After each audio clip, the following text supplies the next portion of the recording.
Have you ever purchased a cheap bag of grass seed when you've been in a pinch before and had terrible results with it? Well, I had a cheaper bag of grass seed in my garage laying around that I wanted to use up before the end of the season, and I figured I'd give it a try in my backyard to see if it met the claims on the bag. I was impressed with the results, so stay tuned to see how it turned out.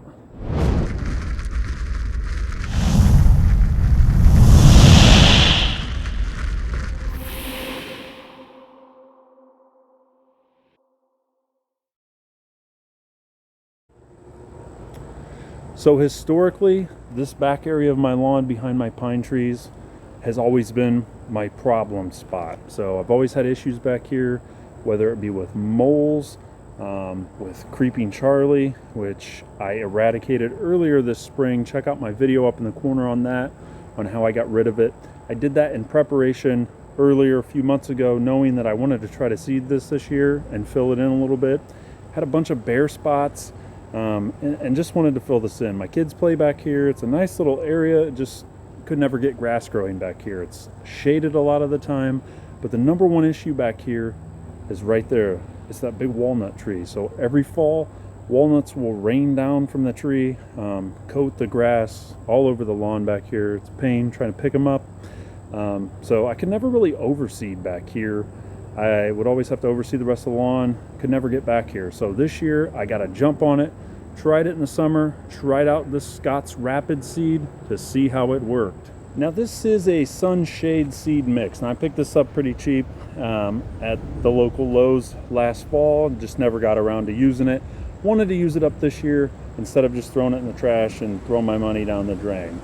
So one of the reasons I bought this too last year, and one of the reasons I want to use it here, is because they claim that this will grow twice as fast as normal grass seed. So typically germination time, I like to plant tall fescue seed, will be anywhere from 7 to 14 days, maybe a little longer depending on your cultivars, but that's my typical germination time. Now I wanted to get this jump started. Hopefully the fast germination would get this lawn established back here before it started raining walnuts in the next few months.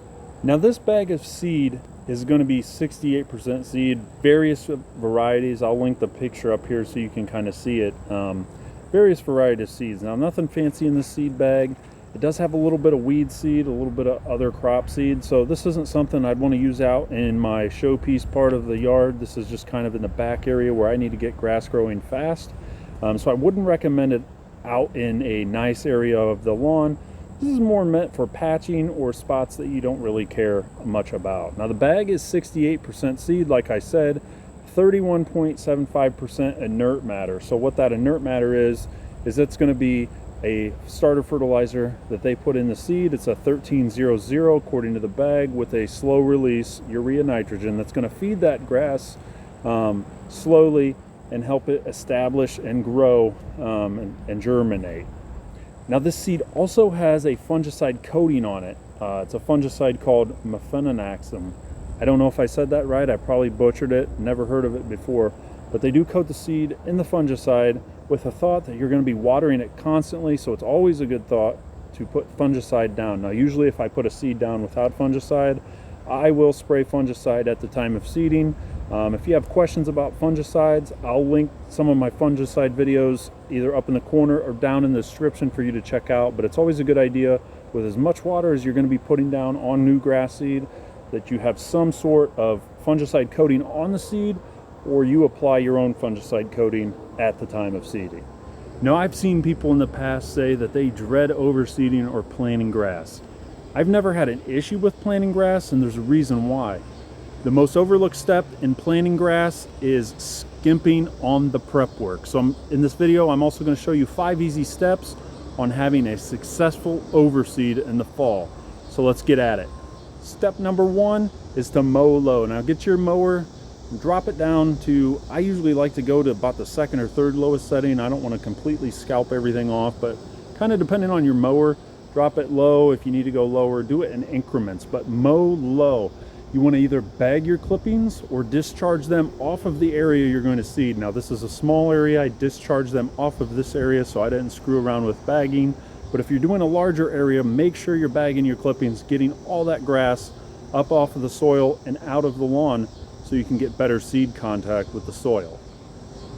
Step number 2, dethatch and get rid of all the junk out of the lawn. So in this area, like I said, it's small. So what I did was I came in with my Groundskeeper 2 rake, dethatched a lot of the junk, and then I hit it harder with my manual thatch rake, which is metal. It tore down deeper in the soil, took out some bigger chunks of dead grass and stuff that I didn't want in here, and really cleared out more soil area for that seed to get better contact in the soil. Now the third step a lot of people skip. You could get by with skipping it. I've always found I've had better success seeding when doing it. And what I do is I take my peat moss spreader, which if you don't have a peat moss spreader and you've ever spread peat moss, you know how much of a pain it is. So this saves a lot of time, gets you a nice thin even coating along your whole seed bed area.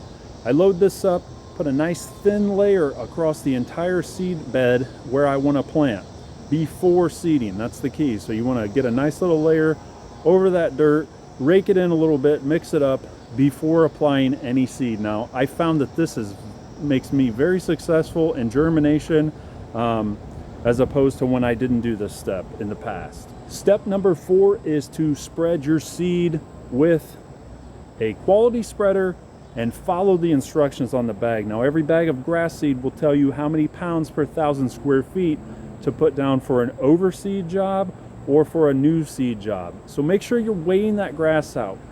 Get yourself a cheap scale, weigh it out in a bucket. I use a luggage scale that I got off of Amazon, dump it in a bucket, and then pour it out. Now with this bag, I weighed the bag, knew that I had just enough seed for this area, and dumped that into my spreader. So you know, start light with your spreader, and if you have to make multiple passes, do so. But you don't want to over apply seed and you don't want to under apply seed, because it'll either choke out the other seed and you'll be wasting seed, or it will come in so thin and you'll have to rework it and do it again. And also important to remember, after you apply your seed, I like to come back through and hit it one more time with a thin layer of peat moss. This gives a nice coating to the seed, buries it a little bit, keeps the birds from taking it, and also protects it from the sun and the heat, keeping it moist longer. So nice little trick. You do the before, the seed, and the after, and then run a rake over the top, get some nice contact. I like to roll the peat moss spreader back over it, or a roller, to get good seed to soil contact. Now I saved the most important step for number 5, and that's going to be fertilize and water. Now this grass seed, like I told you, had some fertilizer in it, which is a slow release urea nitrogen.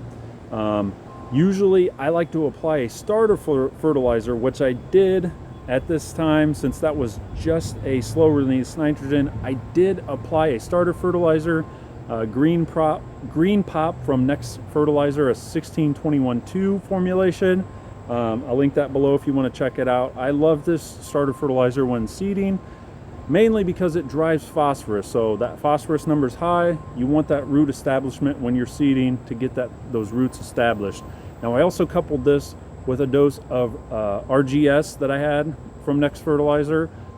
Put that down at the time of seeding, and then around the 2-week mark I'll hit it again with another dose of starter fertilizer, just to get that grass boosted a little more. But you don't want to skip fertilization. You don't want to skip watering. Water this stuff at least 3 times a day. Now this stuff is shaded, so I went for 10 minutes 3 times a day, and that seemed to be adequate in my case. Now if it was more sun beating down on it, super hot temps, you may have to go more than that. So adjust as needed, but make sure you're keeping it moist, and the germination will follow and you'll be successful at overseeding. So did the seed work? Let's see the results.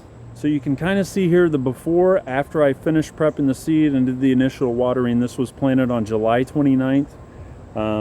And within 4 days, on August 2nd, I came up here and we had pretty good germination coming out. So I will say the Rapid Seed met the claim of seeding or germinating rapidly, and it continues to fill in quickly. Now the last shot here of the after results is was taken on August the 8th. So within a short period of time, I have a very nice start to germination up here. Looks like everything's pretty much germinated now. I did mix in some spreading fescue in this mix, However, we're prior to 14-day germination mark. Usually I see germination there around 10 to 14 days, so I'm guessing that will happen within the next week or so. So this is all what we see here, most likely the Scott's Rapid seed. It's filled in nicely. Obviously the fertilizer worked out great and it's done a good job. Now I'm hoping the spreading fescue will fill in some of these bare spots and take them over time. That's the plan. So hopefully that works out and we'll see where it goes. But overall, I'm super pleased with the results, and it looks like I'm going to have a well-established grass back here before it starts raining walnuts in the next month or two. So the plan from here on out is to keep on my watering schedule, hope for that spreading fescue to germinate here probably within the next week or so, and just keep watering it and getting it through until we reach about 3 to 4 inches on growth, and then I'll come in and mow it lightly, and we'll just keep watching it and watering it like we typically would with an overseed job until we get good root establishment and such, and we'll take it from there. But overall, I'm confident that's going to happen soon. We're going to have a great grass back here, and before the walnuts start falling down, and everything's going to go well. So if you're curious to see the results in the future, why don't you hit that subscribe button, turn on your notifications, give this video a thumbs up if it was helpful and you enjoyed it. Drop a question or comment below. I'd be happy to answer any questions you may have if I'm able to, or I will help you find the answer. I really appreciate you watching and supporting this channel, and I'll see you next time out in the lawn.